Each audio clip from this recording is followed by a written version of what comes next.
Que bom, muito bom, poder estar aqui hoje à noite, como estive ontem à tarde, Bruno acaba de relatar, hoje de manhã, quando nós examinamos os 4 princípios que têm a capacidade de nos fazer viver o céu na terra. E hoje à noite nós queremos trazer uma outra reflexão, na esperança de que o meu coração seja transformado por esta palavra que vou anunciar, e o de vocês, e irmãmente nós possamos adorá-lo com uma intensidade cada vez maior.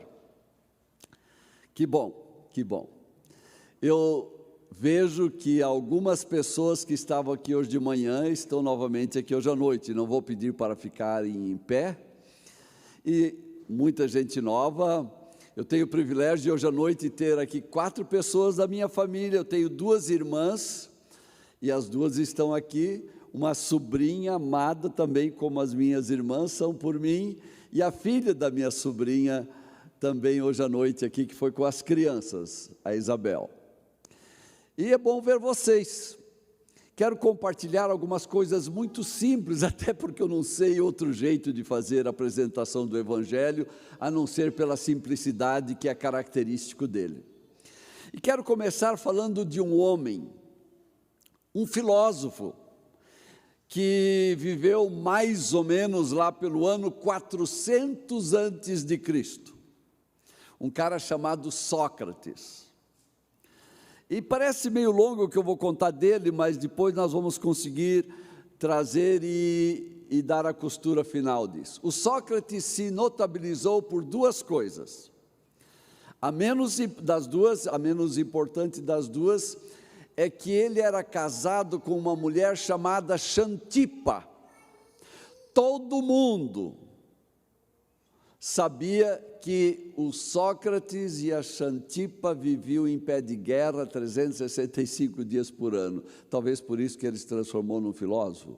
Ninguém sabe, mas possivelmente. Brigavam e brigavam e brigavam. Lá pelas tantas, o Sócrates, animado pelas brigas, quem sabe, começou a brigar com a cidade. Começou a recriminar as pessoas pelas coisas mais corriqueiras da vida, começou a falar do que estava acontecendo na sociedade deles, onde as pessoas não levavam certas coisas a sério, e ele é preso. A história seria muito longa, olhar os detalhes. O Sócrates é preso, e depois de semanas e semanas, e também a Xantipa, com umas saudades danadas de uma briga, vai e fala com o delegado, e diz, olha, solta o meu marido. Não, ele cometeu algumas coisas aqui, não só contigo, mas também contra a cidade. E finalmente, ela de tanto insistir, que as autoridades libertassem o querido dela, o amado dela, companheiro de brigas um com o outro, veio uma seguinte ordem: o Sócrates poderia escolher viver com a Xantipa em paz ou tomar cicuta. Cicuta era um veneno que antes de chegar aqui embaixo na garganta já matava a pessoa. Adivinha o que o Sócrates falou? Prefiro ser envenenado do que viver com a Xantipa. Que sacana o cara era. Mas ele não era um sacana sem inteligência. Nos retiros de casais, eu gosto de olhar para essa ilustração do Sócrates escolhendo a cicuta em vez da Xantipa. Era menos doloroso a morte pelo veneno do que ficar ainda não sei quantas décadas vivendo com essa mulher que brigava com ele e ele com ela. Segunda coisa pela qual Sócrates se notabilizou é que ele introduz na Grécia, ele começa na Grécia, ele desenvolve na Grécia uma escola filosófica chamada a Escola da Maiêutica. Maiêutica é uma palavra grega que significa trazer à luz aquilo que está escondido em meio às trevas. Fazer com que pessoas enxerguem o sol brilhante em vez de ficarem na escuridão. A palavra maiêutica, mais tarde, veio a significar todo o processo do parto.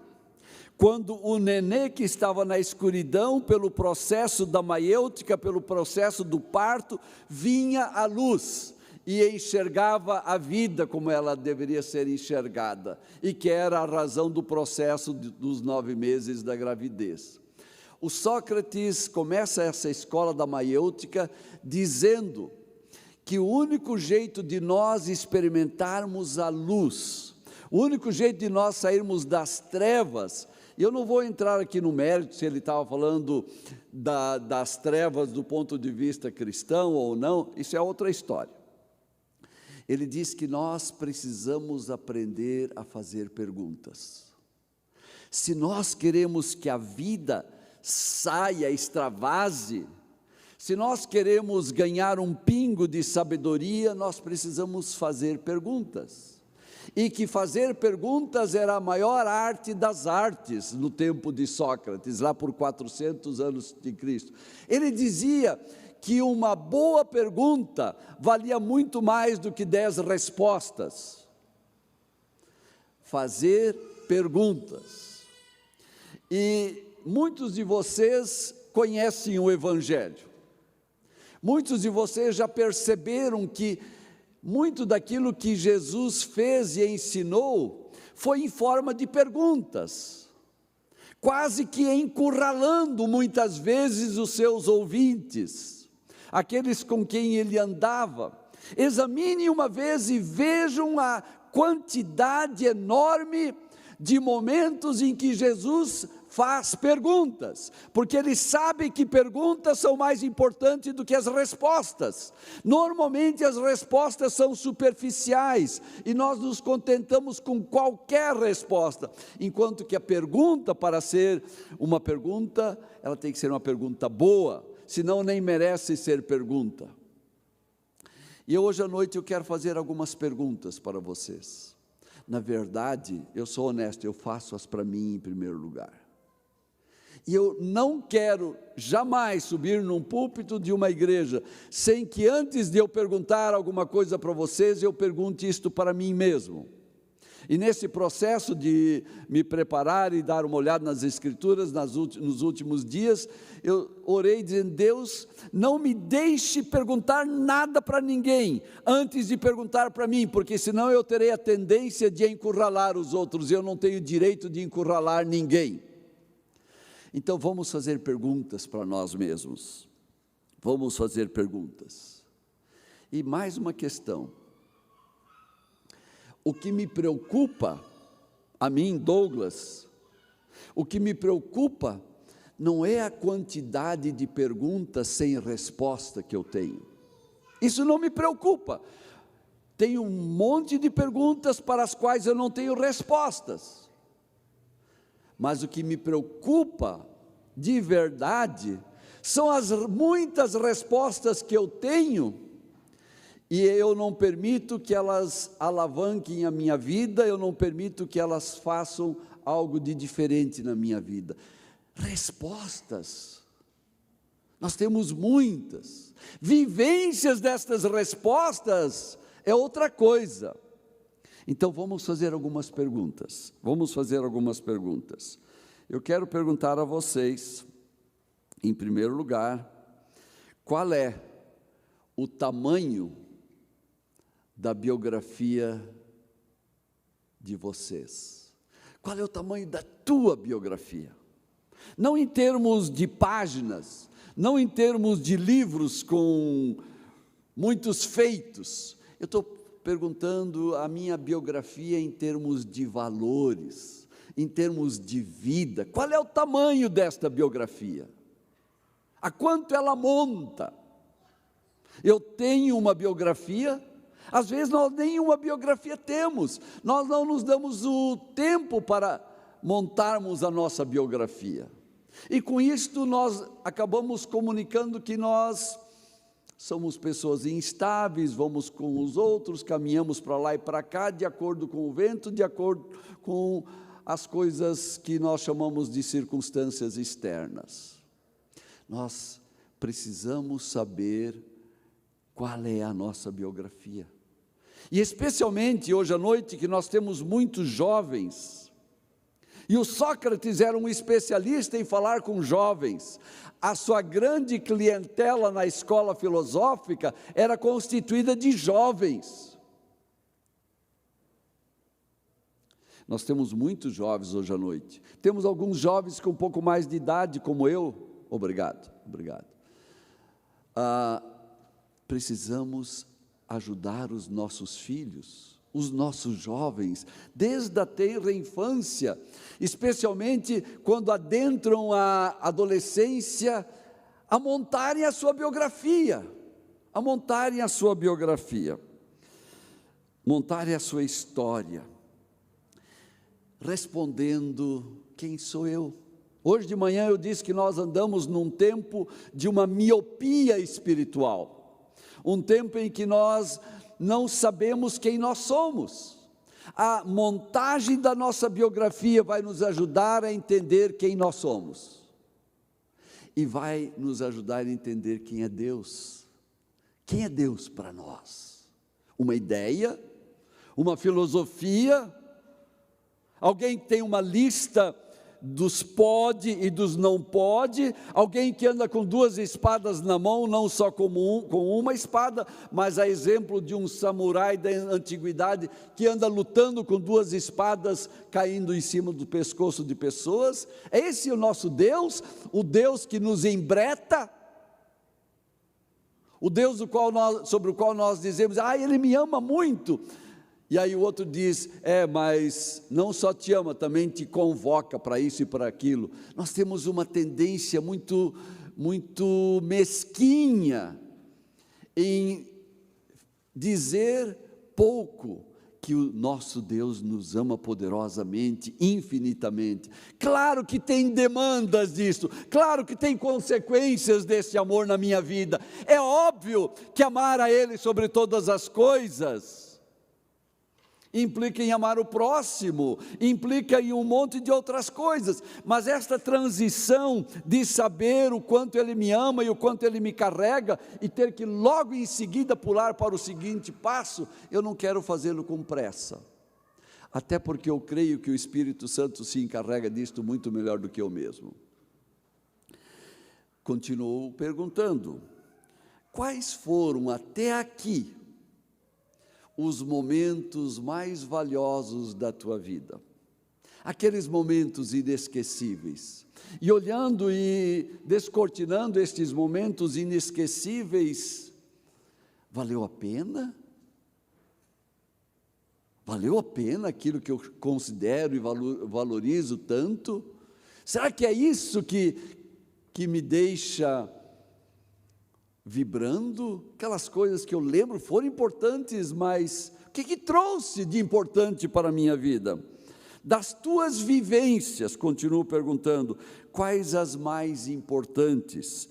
E aí eu acrescento: das tuas vivências, quais as que mais te ajudaram a ser quem tu és hoje e a ser aquele com quem tu sonhas que tu deverias ser?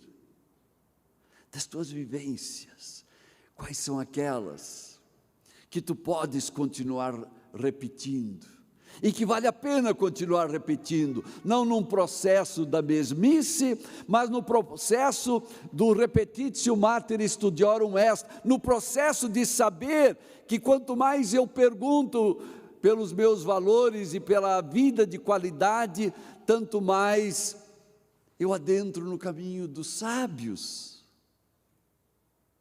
A Bíblia fala tanto em sermos sábios.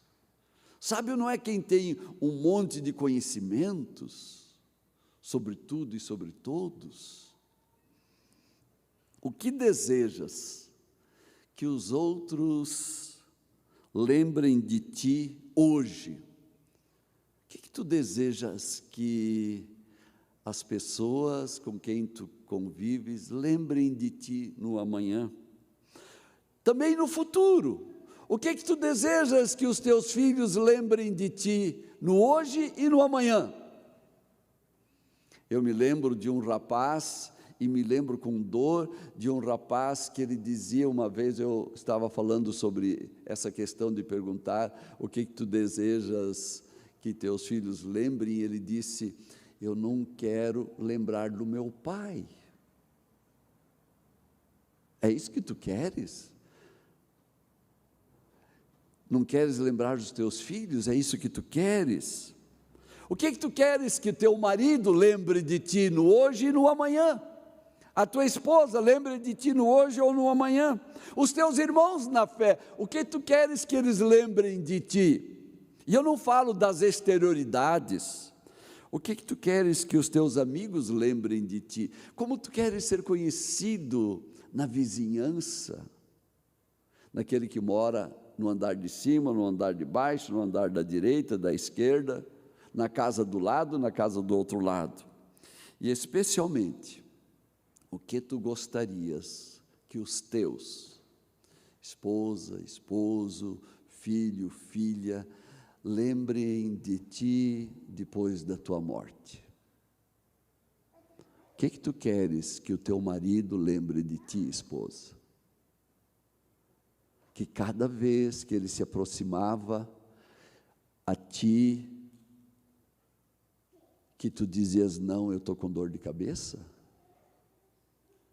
Tu queres que ela se lembre que tu nunca permitias que ela dissesse não, e tu a engambelavas e ficavas de cara feia se ela dizia não? É isso que tu queres que se lembrem? O que tu queres que os teus filhos lembrem de ti depois que tu morreres? O que tu queres que teus pais lembrem de ti se tu morreres antes deles? O que tu queres que seja lembrado pelas pessoas à tua volta depois da tua morte? A morte vem. Eu lembro, acho que foi um pouquinho antes da pandemia, eu estava compartilhando algumas coisas no encontrão de Voti, e eu disse, o púlpito era um pouquinho maior do que esse aqui, eu disse: olha, faz de conta que tudo isso aqui é a minha vida, aqui é o ano em que eu nasci, e aqui é o ano em que eu morro, eu não sei quando vai ser. Aí eu acrescentei dizendo: na verdade, eu não sei quando eu vou morrer, mas eu estou aqui já, nasci aqui, e eu já estou aqui bem próximo. Aí o Elias disse: pai, menos, tu tens menos do que tu estás mostrando. Sacanagem! Pai, tu está mais perto. E é verdade, Por isso que de vez em quando eu converso com as pessoas com quem me dou bem, e se tu quiseres fazer parte delas, pense numa festa no dia em que eu vou morrer. Pense nos rojões que tu vais soltar. Pense nas palavras que vão estar no caixão. Eu gostaria que tivesse um banner lá: graças a Deus, o Douglas morreu. Está na glória. Mas o que nós queremos que os nossos filhos lembrem de nós? Vamos perguntar de novo: o que nós queremos que eles lembrem de nós? Agora eu quero convidar vocês para me acompanharem na leitura bíblica. Eu olho no livro de Gênesis, capítulo 5, vou pegar meu óculos, meu ajudante aqui, capítulo 5, os versículos 22 na sua primeira frase e o 24 na sua primeira frase. 22, Enoque andou com Deus. Versículo 24, Enoque andou com Deus. Duas frases iguaizinhas uma à outra, duas frases idênticas, 4 palavras em cada uma das frases, 4 palavrinhas, 18 letras. A biografia de um homem chamado Enoque, que ele andou com Deus, nada mais. Uma história curta, uma história breve, uma história que do ponto de vista humano e natural é despida de grandes feitos e realizações, uma biografia que do ponto de vista da naturalidade da vida é até medíocre, é um pouco ridícula, só isso. Esse é o grande feito de Enoque, essa é a história do Enoque, só isso. Já me perguntaram centenas de vezes, mas por que não diz mais algumas coisas? Porque tudo o mais perde o sentido. A biografia do Enoque. Enoque andou com Deus. Deixe-me voltar. Naquela noite que eu falei que aqui o meu nascimento, aqui a minha partida e que eu já estaria aqui, de volta para casa, eu disse, sabe, Elias, se tu julgares minimamente, se tu julgares com muita precisão, sem puxar para cá e para lá, eu gostaria que tu escrevesses no meu túmulo, Douglas andou com Deus. Ficou um silêncio no carro, acho que de uns minutos longos. Eu disse, desculpe, Elias, eu quero que tu escrevas, ou mande escrever, o Douglas tentou andar com Deus. Porque esta é a minha tentativa. Este é o meu desejo maior. E eu sei que eu não sei andar com Ele como eu deveria andar.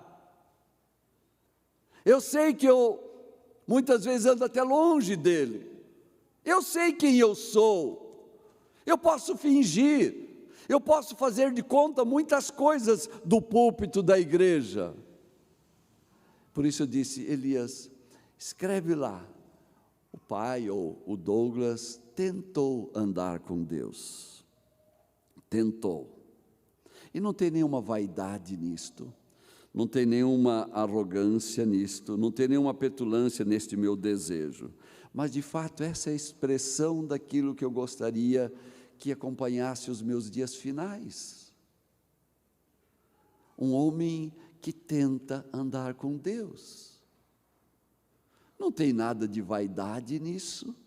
De tu dizeres para tua esposa, de tu dizeres para o teu esposo, de tu dizeres para os teus filhos, dos teus filhos dizerem para ti, pai, mãe, filho, filha, eu sou alguém que está aí, como peregrino, como forasteiro nesse mundo, tentando andar com Deus, querendo andar com Deus, querendo ser conhecido como um homem que anda com Deus, não para ser envaidecido, não para ser badalado, mas para que diminua mais e mais e Cristo transpareça nas nossas vidas.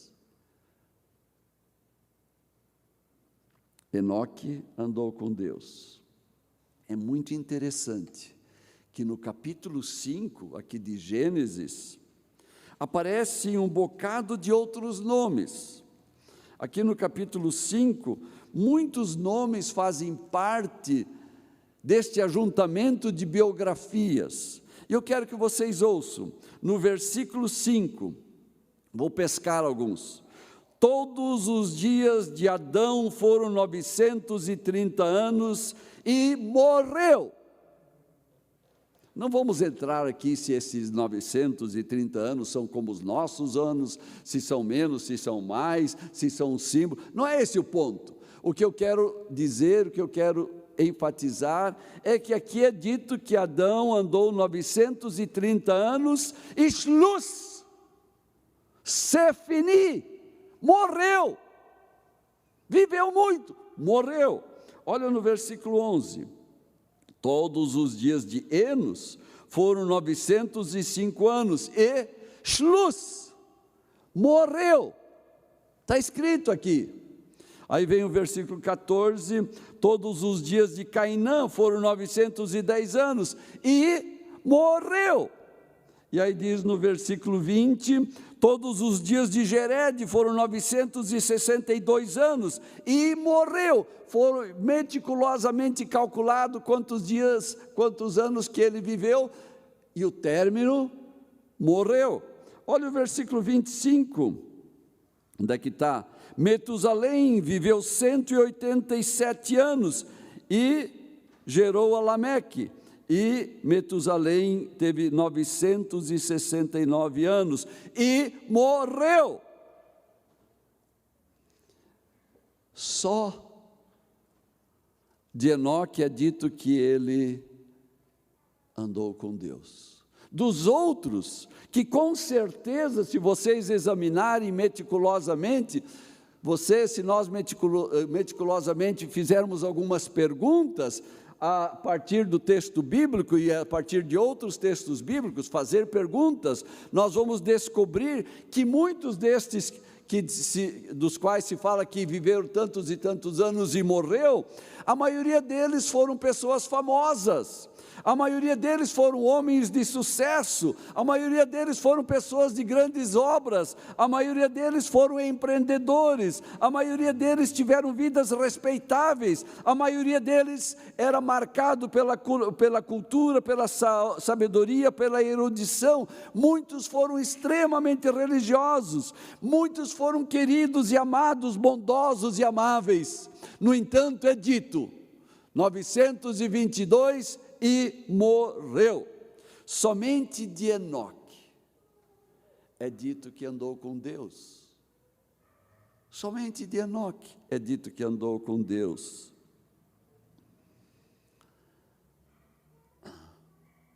Interessante isso. Muito interessante. Será que eles não andaram com Deus? O texto diz que Enoque andou. Conjecturar o quanto os outros andaram comparado com Enoque, não leva a lugar nenhum. E o que nós queremos lembrar é que nós não deveríamos passar pela vida e pessoas lendo a nossa biografia, falando dos nossos feitos profissionais em primeiro lugar, das nossas conquistas econômicas, dos nossos isso, dos nossos aquilo, mas sim que nós andamos com Deus. O que é andar com Deus? O que é andar com Deus? Talvez é uma pergunta para tu e teus filhos, tu e tua família, trabalharem nas próximas semanas. Faz umas férias da televisão e chama a turma. Vamos ter uma pizza aqui em casa, hoje à noite, com Coca-Cola ou Pepsi-Cola, com isso ou com aquilo, ou com água mineral ou água da torneira, e nós queremos ouvir uns aos outros. O que é andar com Deus? Deixo a bola com vocês. O que nos motiva a andar com Deus? Como se visibiliza o andar com Deus? E qual a relação do andar com Deus com as minhas paixões? Não aquelas paixões efêmeras e passageiras, mas aquelas paixões que nos levam a transbordar de dentro para fora. Qual a relação do andar com Deus e estas paixões? Aliás, tu tens paixões ainda? Escuto tantos homens, tantas mulheres, e às vezes jovens, nunca me apaixonei por nada. Eu sou meio seco, puxei pelo meu avô, não tenho nenhuma paixão. Sequer é capaz de dizer, a minha paixão é a minha esposa. Por que a gente esconde estas coisas? Fala das tuas paixões, aquelas paixões ágape, aquelas paixões de amor, aquelas paixões de entrega. Entrega é a melhor definição do amor e da paixão que eu conheço. Qual a relação do andar com Deus e as promessas de Deus? O que é determinante para o andar com Deus? Como se inicia o processo de andar com Deus? Isso tem a ver com o Alfa que vai começar terça-feira. O Alfa que a comunidade está montou e está montando, e nos últimos meses uma equipe grande, bonita, está refletindo sobre ele. Sandro aqui, um dos experts em Alfa do Brasil, que congrega aqui, está dando uma mão, mas está dando os braços, está dando parte da vida dele, para que na terça-feira pessoas possam ter o início do processo mais fantástico da vida, de descobrir qual é o sentido da vida e de como começar este processo. Como se inicia o amar com Deus? Eu quero responder com um jargão, coisa que vocês conhecem. O processo de andar com Deus varia de pessoa para pessoa. O jeito de um é de um jeito, o jeito do outro é de outro jeito. Os momentos são diferentes. Menos choro, mais choro. Mais emoções, menos emoções. Mas o andar com Deus tem a ver com aquilo que a Bíblia chama de conversão. O andar com Deus tem a ver com aquilo que a Bíblia chama de colocar a nossa vida nas mãos de Deus. De dizer para Deus, eu quero andar contigo. De compartilhar com o seu melhor amigo, a sua melhor amiga, eu iniciei um processo de andar com Deus. Que Deus me ajude a crescer neste processo. Processo é alguma coisa que não acontece de uma vez para sempre. A gente caminha, às vezes volta um pouco para trás, caminha e volta um outro pouco para trás, caminha e volta um pouco para trás, ou a gente às vezes vai sempre em direção ao futuro, mas chega lá adiante, vem uma circunstância que faz a gente voltar para trás. Com isso eu quero dizer que o andar com Deus, a entrega da vida a Deus, não está circunscrita a um dia, a uma determinada hora, a um determinado local. Pode ser, eu lembro onde é que foi o dia, eu lembro o que aconteceu, mas esse não é o padrão.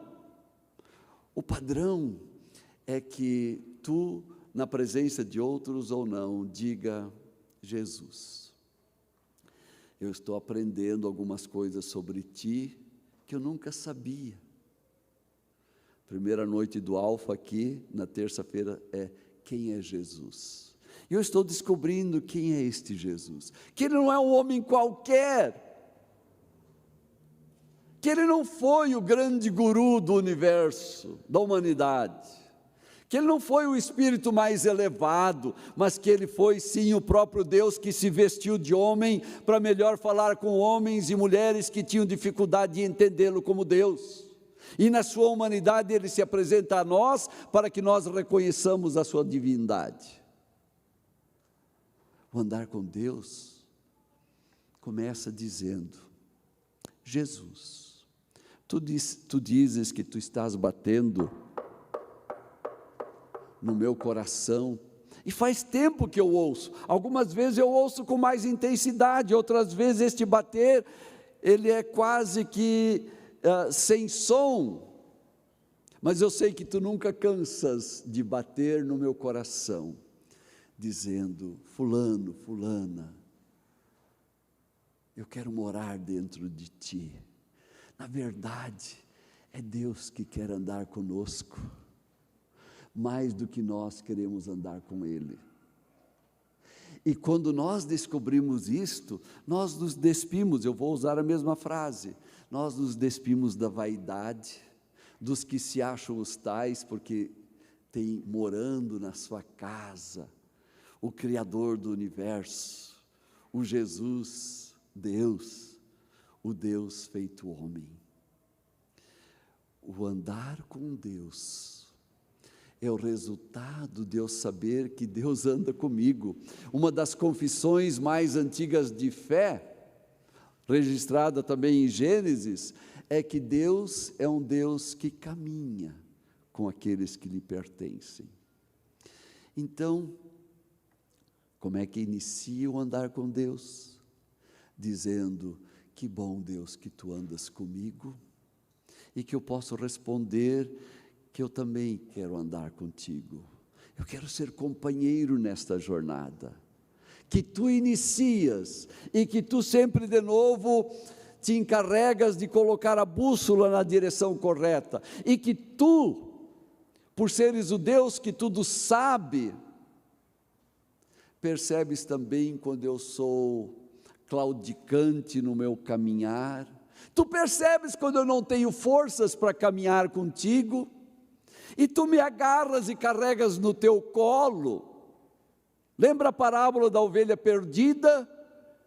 É Deus carregando o que lhe pertence, é Deus afagando o que lhe pertence, acarinhando o que lhe pertence na jornada, porque este Deus percebe que nós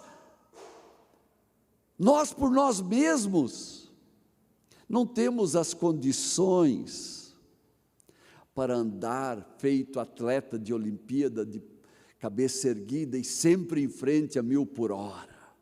Ele sabe que nós vivemos num mundo caído, Ele sabe que nós vivemos num mundo onde muitas vezes um bocado de coisas é contra nós.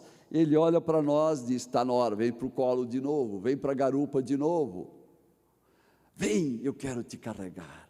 O andar com Deus é a confissão: que bom que tu andas comigo. A Bíblia diz que desde o ventre materno Ele nos conhece, Ele já nos carimbou, e nós dissemos: anda comigo, Deus. A gente pode fazer essa declaração vindo aqui na frente, no Alfa, conversando com o coordenador do grupo, com o pastor, pode ser lá no secreto da tua casa. Qual é a tua biografia? Eu gostaria de sugerir que a tua biografia seja: eu ando com Deus, porque Deus jamais me encurrala, Deus jamais me deixa sozinho, Deus jamais me abandona. O andar com Deus não significa que não existirão vales, o andar com Deus não significa que será uma estrada aplainada e aplanada diante de nós até a nossa morte. Aliás, é impressionante como o cristianismo dos dias de hoje é o cristianismo macarronada passada do ponto. Poucos conseguem varonilmente permanecer em pé, são como macarrão se desmanchando, porque em meio às suas dores, em vez de dizer: Deus, me cure, me carregue, nós começamos a exigir que Ele nos carregue. É diferente. É diferente. Nós somos a igreja que diz que nós não temos a necessidade de exigir nada de Deus. Eu te ordeno, ó Deus. Nós não ordenamos nada para Deus. O ordenar que Deus haja assim ou haja assado, que loucura. O andar com Deus tem um outro ritmo. O andar com Deus tem uma outra pegada. O andar com Deus tem uma outra banda por detrás. O andar com Deus é experimentar as erupções da alegria e do prazer, do gozo abundante que se instala em nós, sem nada destruir, mas nos alimentando para irmos adiante, porque Ele vai conosco. Qual é o tamanho da tua biografia? Hoje cedo, eu não ia repetir aqui, mas sendo que eu disse que eu iria fazer essa observação final hoje à noite, foi outra pregação hoje cedo, mas o final vou fazer da mesma maneira. E termino aí com esta ilustração. Vocês todos já ouviram falar do Einstein, o maior matemático da humanidade, talvez o maior cientista que já pôs os pés neste mundo. Einstein, um cara que fugiu do regime nazista, migrou para os Estados Unidos, de imediato se tornou professor numa grande universidade no leste americano, e que dava aulas nesta ocasião que essa história acontece, no curso para futuros doutores, para os futuros doutores. E eram pessoas de todas as nacionalidades que se faziam presente nos cursos do Einstein. E o Einstein usava um quadro verde ou um quadro preto, deste lado até aqui. Um baita de um quadro. E lá o Einstein ia justificando as suas interpretações científicas. Ia demonstrando uma por uma qual a grandeza que as encerrava e qual a grandeza que cada uma significava. E num domingo de manhã, ou melhor, numa sexta-feira de tardezinha, não domingo de manhã, sexta-feira de tardezinha, a senhora que fazia a faxina no pequeno auditório onde o Einstein dava aulas, ela entrou e, como sempre, ela viu aquele quadro verde, aquele quadro negro, cheio de fórmulas matemáticas, números misturados com letras abraçadas aos números, e isso e mais aquilo, e ela, cada vez que ela vinha sexta-feira lá, ela ficava chocada como pessoas humanas eram capazes de entender o que ele provava pelos números. Ela não entendia absolutamente nada. E naquela sexta-feira à tarde ela chegou e viu de novo todas aquelas equações matemáticas mais escabrosas que existem na face da Terra, ou que existiram. E ela chega, ela começa por aqui e vai terminar ali, e está apagando com o quadro, com o apagador, está apagando, e ela chega no final. Lá tem mais ou menos deste tamanho, uma pequena continha, 2, sinal de mais, 2 igual a 4. 2 mais 2 igual a 4. E ela olhou para aquilo, mas que coisa! E aí ela viu escrito alguma coisa lá, e circundado por giz amarelo ou verde, seja lá qual for, e ela vê ali escrito: please do not erase, por favor não apague. E aí ela caiu do cavalo. Como eu posso apagar tudo? E essa coisa aqui, que será que o Dr. Albert Einstein não sabe mais que 2 e 2 é igual a 4 e por isso ele não quer que eu apague? Será que os seus alunos não sabem que 2 mais 2 é igual a 4, por isso ele não quer que eu apague, ele não quer que eu tire daqui? E ela saiu da sala, deixou lá 2 mais 2 igual a 4 e começou a compartilhar com todas as outras senhoras que faziam limpeza, e aquilo se propagou para todo o corpo docente da universidade, para muitos dos alunos. Na segunda-feira, quando Albert Einstein sai do seu carro e entra por um grande corredor, uma alameda, em direção ao pórtico principal do prédio da universidade, onde ele queria entrar, está um monte de gente, centenas de pessoas deste lado, centenas de pessoas do lado de cá, e o Einstein começa a sorrir. Eu sempre digo brincando que eu acho que foi aquele dia que ele pinchou a língua para fora e sorriu. Lembra o Einstein? Se eu faço uma coisa dessa, vão dizer que eu sou pirado, mas o Einstein, que linguinha mais científica. E ele mostra a língua e vai entrando, com a sua pasta de couro, garbosamente, enfatiotado, se dirige à sala dele, todo mundo atrás, até que encheu a sala. Ele vem para a mesa, vem para a cátedra, e olha para as pessoas, começa olhando por aqui, sorri para as pessoas, vai olhando, e aí ele fica sério, e ele disse: eu sabia que isso ia acontecer. Estão achando que eu estou me esquecendo das coisas últimas, só me lembrando das coisas do passado. Típico do Alzheimer. O atual não se lembra, o de ontem sim. A faxineira pensou, ele está com Alzheimer. Lembra todas aquelas coisas, por isso podia apagar. Não lembra das finais, por isso tem que permanecer lá. Aí o Einstein disse: eu continuo mesmo com os parafusos no lugar, mas eu precisava dizer uma coisa para vocês, americanos, que eu tenho aprendido nesses últimos tempos. Isto é válido para os americanos, isto é válido para os alemães, isto é válido para a Ucrânia, isto é válido para a Rússia, isto é válido para todo mundo. Vocês costumam valorizar o sofisticado e esquecem do simples e do evidente. E a vida, ela nos marca não pelas grandes construções que nós fazemos, mas a vida nos marca pelos pequenos gestos que nós demonstramos, pela inter-relação com os outros, não só na compilação de coisas estrondosas e incrivelmente complicadas, mas no beabá da vida.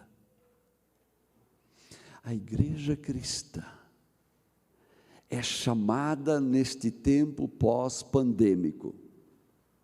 A igreja cristã é chamada neste tempo de guerra a voltar os seus olhos para o simples, para o 2 mais 2.